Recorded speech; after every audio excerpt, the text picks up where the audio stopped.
semi-extensive at insective. Extensive, natural food lang, mababang density mula pero mababa ang ani. Halimbawa, traditional ang bangus pan. Semi-extensive, natural, supplementary food, medium density, mas mataas ang ani.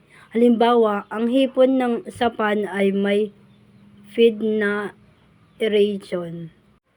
Intensive, artificial feed teknolohiya, mas mataas, depende sa ani pero mas mahal ang presyo. Meron po tayong tatlong halimbawa ng polyculture.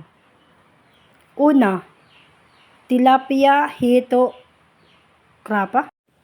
Sistema ng tubig. Walang palitan ng tubig. Open, ito po yung tuloy-tuloy na agos ng tubig. Meron din po tayong tubig na depende sa ating environment. At meron din po tayong tinatawag na semi-closed.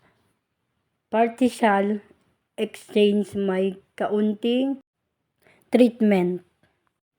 Dito po, kailangan po nating kontrolado ang external supply natin ng water.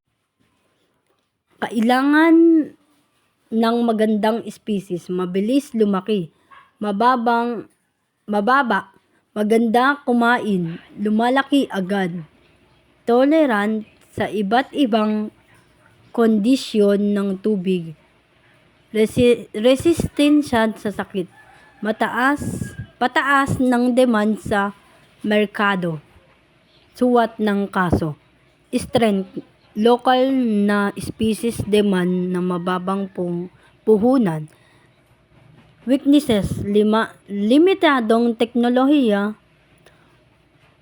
opportunity, export, suporta ng gobyerno, trend, klima, sakit, regulation, competition.